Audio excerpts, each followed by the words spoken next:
اللہ تعالیٰ نے انسان کو بنایا ہے اور انسان بھولتا بار بار ہے اور خطائیں بھی بار بار کرتا ہے۔ خطا کرنے والا اور بھول جانے والا اللہ کی بارگاہ میں ایسا نہیں ہے کہ وہ ہمیشہ کے لیے ناکارہ ہے، بلکہ اللہ تعالیٰ نے اسے زندگی میں بار بار موقع دیے ہیں کہ تو اپنی خطاؤں سے اور اپنی بھول سے پھر سے دوبارہ اپنی اچھی زندگی میں آ جا، اور اسی کو ہم توبہ کہتے ہیں۔ توبہ کا جو آپشن رکھا گیا ہے انسانوں کے لیے، مسلمانوں کے لیے خاص طور پر، بہت ہمت والا ہے دروازہ ہے، بہت ہمت والا دروازہ ہے۔ اور اسی وجہ سے حدیث پاک میں یہ ہے کہ گناہ کرتا ہے بندہ، پھر توبہ کرتا ہے، پھر گناہ کرتا ہے، پھر توبہ کرتا ہے، یہ کرتا رہتا ہے۔ فرشتے اللہ کی بارگاہ میں عرض کرتے ہیں کہ مولا یہ تو بار بار وہی کرتا ہے، پھر توبہ کرتا ہے۔ اگر ہمارے ساتھ کوئی غلطی ایک بار دو بار کر دے، تیسری بار تو ہم اسے چھوڑیں گے بھی نہیں۔ انسانوں کی طبیعت تو یہی ہے۔ لیکن بندہ جب بار بار ایک خطا کرتا ہے اور پھر توبہ کرتا ہے، پھر خطا پھر توبہ، تو فرشتے جب اللہ کی بارگاہ میں یہ عرض کرتے ہیں کہ مولا یہ ہر بار یہی کرتا ہے، تو جانتے ہیں پروردگار عالم کیا فرماتا ہے؟ ارشاد فرماتا ہے، اے میرے فرشتوں، میرا بندہ مجھے رحمان سمجھتا ہے، اس لیے بار بار توبہ کرتا ہے، مجھے وہ ارحم الراحمین سمجھتا ہے، ورنہ کون بار بار اللہ تبارک و تعالیٰ کی بارگاہ میں دروازہ کھٹکھٹاتا۔ تو رب تبارک و تعالیٰ ارحم الراحمین ہے، یہ تصور ہر مسلمان کے ذہن میں ہے، اس کی وجہ سے وہ کبھی مایوس نہیں ہوتا۔ اور شیطان کا سب سے بڑا حربہ کیا ہے جانتے ہیں آپ؟ سب سے بڑا بہکانے کا اور گمراہ کرنے کا اور ہمیشہ گناہوں میں ملوث رکھنے کا سب سے بڑا آلہ، کہ بندے کو سب سے پہلے نا امید کرتا ہے، اب تیرا کیا ہوگا، تو تو بہت برباد ہو چکا ہے۔ یہ جو خیال شیطان ڈالتا ہے دل میں، اس کے بعد پھر وہ بندہ جری ہو جاتا ہے، اب میرے توبہ سے بھی کچھ ہونے والا نہیں ہے، جو جس طرح زندگی چل رہی چلنے دو، ارے 50 سال ہو گئے اب تک میں یہی کرتا رہا، اب کیا سدھروں۔ یہ جو خیالات ہے یہ شیطان ڈالتا ہے تاکہ اس کی کفر پر موت ہو جائے، تاکہ وہ ہمیشہ گناہوں کی موت مرے۔ نا امیدی جو ڈالتا ہے شیطان، اب میرے ساتھ کچھ ہونا نہیں ہے۔ نہیں میرے عزیزو، رحمت عالم صلی اللہ تعالیٰ علیہ وسلم کی بارگاہ میں کیسے کیسے لوگ آئے اور ارحم الراحمین نے ان کی توبہ قبول کی۔ آپ کو ایک بات میں بتاؤں، سیدنا عمر ابن خطاب رضی اللہ تعالیٰ عنہ کا دور ہے۔ مثنوی شریف میں مولانا روم فرماتے ہیں، جنت البقیع آپ نے سنا ہوگا، قبرستان مدینے کا، مدینے کے قبرستان میں رات کے وقت ایک بوڑھا آدمی 80 سال کا جو بانسری بجاتا تھا اور اسی سے پیسہ کماتا تھا، اس کی بانسری میں بڑی اچھی لے تھی، بڑی سر اچھی تھی، لوگ سنتے تھے اور پیسے دیتے تھے، لیکن بڑھاپے میں جب سانس پھولنے لگ جاتی ہے، ہانپنے لگ جاتا ہے، سانس نہیں ٹھہرتی، تو بانسری کیسے بجتی؟ اس کی لے ٹوٹ جاتی، لہجے بدل جاتے۔ بوڑھا آدمی، اب اس کی بانسری سننے کو کوئی آتا نہیں تھا اور پیسے ملتے نہیں تھے، تھک ہار کر کے وہ آیا، رات کا وقت تھا، جنت البقیع قبرستان میں، 80 سال کی عمر کا ہو گیا ہے، اس نے بانسری توڑ دی، کہا زندگی بھر جس چیز سے میں کماتا تھا اب میری سانسوں نے جواب دے دیا، جسم پھولنے لگا ہے، سانس زیادہ آنے لگ گئی ہے، اب میرا کھانا پینا کیسا چلے گا؟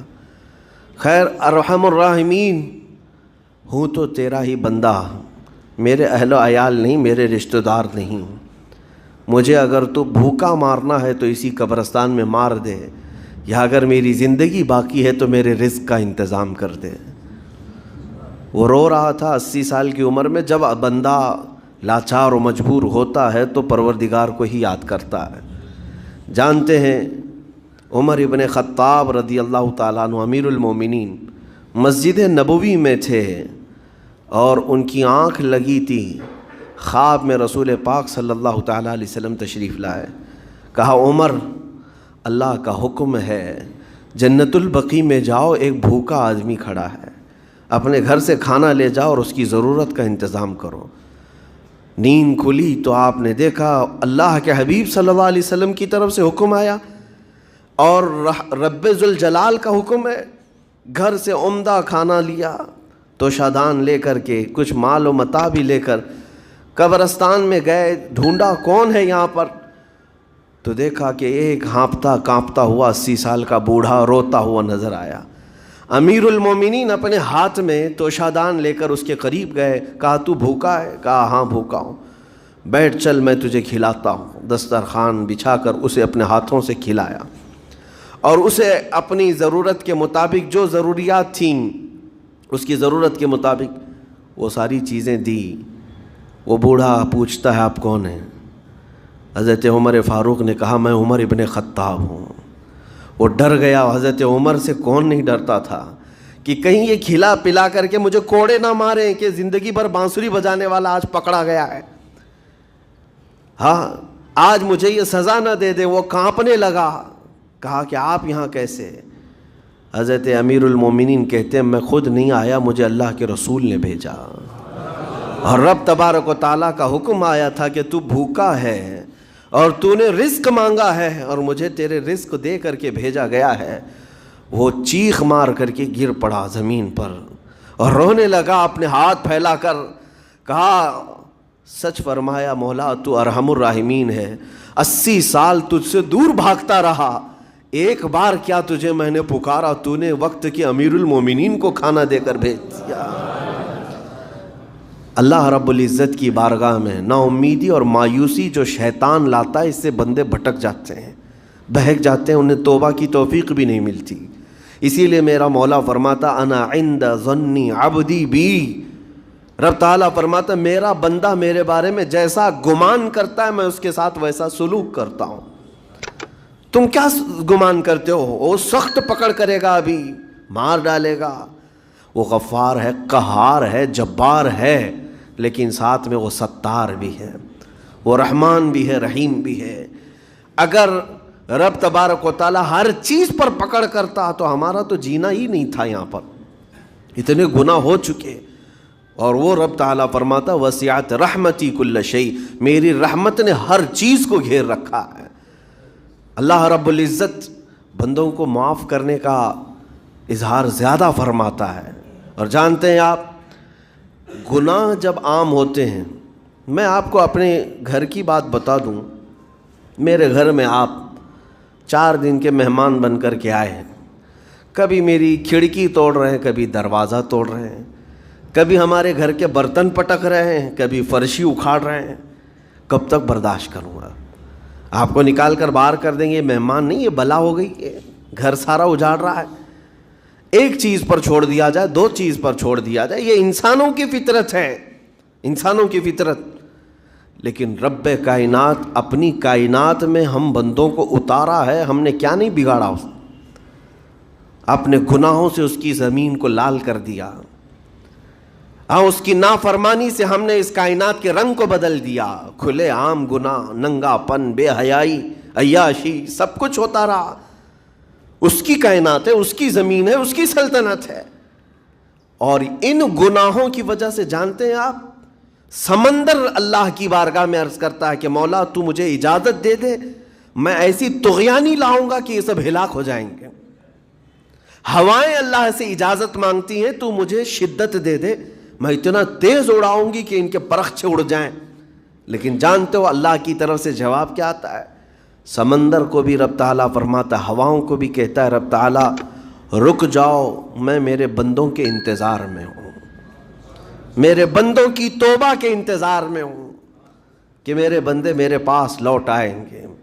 اسی لیے اللہ کے حبیب صلی اللہ تعالیٰ علیہ وسلم ارشاد فرماتے ہیں اللہ تعالیٰ کو سب سے زیادہ خوشی کس بات کی ہوتی ہے جانتے ہیں؟ رب تعالیٰ اپنے بندوں سے کب خوش ہوتا ہے؟ مثال دے کر کے میرے آقا نے فرمایا, مثال دے کر سمجھایا. صحرا میں, ڈیزرٹ میں ریتیلے میدان ہوتے ہیں, اس کا سفر بڑا ڈینجر ہوتا ہے. آج بھی ڈیزرٹ ہیں بہت سارے, سہارا ڈیزرٹ کا نام سنا ہوگا آپ نے. ہم گئے ہیں 200-250 کلومیٹر تک آپ چلتے رہو گاڑی, نہ ایک درخت نظر آتا ہے, نہ پہاڑ نظر آتا ہے, نہ گھر نظر آتا ہے, کچھ بھی نہیں. اس طرف میدان ریت کا اور آسمان لگا ہوا دکھتا ہے, ادھر بھی آسمان. تنہا ہم اکیلے نظر آتے رہتے ہیں۔ صحرا کا جو سفر ہوتا ہے بہت کٹھن ہوتا ہے۔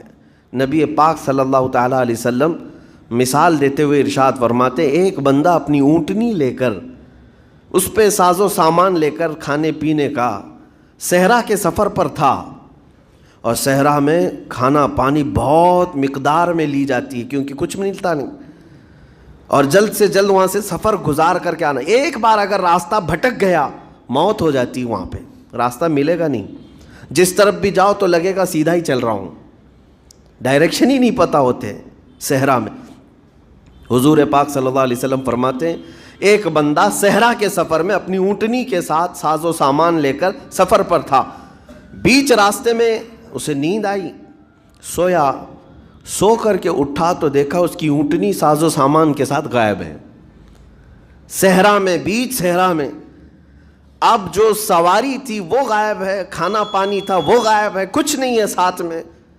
گھبرا گیا، پریشان ہوا، اپنی اونٹنی کو ڈھونڈتا ڈھونڈتا تھک گیا، کبھی ادھر کبھی ادھر، کبھی ادھر کبھی ادھر، ہر جگہ کہیں کوئی نشان نظر نہ آئے۔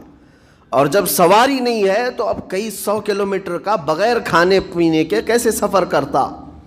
تھک ہار کر کے دوسرا دن ہو کہ تیسرا دن ہو، ایک جگہ وہ بندہ سو گیا، پھر سے سو گیا، اب راستہ بھی نہیں ملتا، سویا تو نیند سے اٹھا جب تو دیکھا اس کی اونٹنی بھی موجود ہے، اس کا ساز و سامان بھی ہے۔ یہ مثال ہے، یہ مثال ہے۔ میرے آقا صلی اللہ علیہ وسلم صحابہ سے اب پوچھتے ہیں، اے میرے صحابہ بتاؤ اس بندے کو جو صحرا میں گمشدہ اونٹنی جس کی مل جائے اسے خوشی کتنی ہوگی؟ صحابہ کہتے ہیں یا رسول اللہ اس کی تو جان میں جان آ گئی ہوگی، کیونکہ وہ جانتے تھے صحرا کا سفر کیا ہوتا ہے۔ کہا سب سے زیادہ اسے خوشی ہوگی کہ اس کا کھویا ہوا سامان مل گیا، کھوئی ہوئی سواری مل گئی۔ میرے آقا صلی اللہ علیہ وسلم فرماتے ہیں گم شدہ اونٹنی کے ملنے پر جیسے اس مسافر کو خوشی ہوئی، اس سے کئی زیادہ بڑھ کر کے رب تعالیٰ کو اس وقت خوشی ہوتی ہے جب ایک گنہگار بندہ واپس توبہ کر کے اس کی بارگاہ میں آتا ہے۔ رب تعالیٰ کی بارگاہ میں جب بندہ پلٹ کر کے آتا ہے، رب تعالیٰ فرشتوں پر اس بندے کو دکھا کر رشک کرتا ہے، ارشاد فرماتا ہے میرا بندہ میرے پاس آ گیا، میرا بندہ میرے پاس آ گیا ہے۔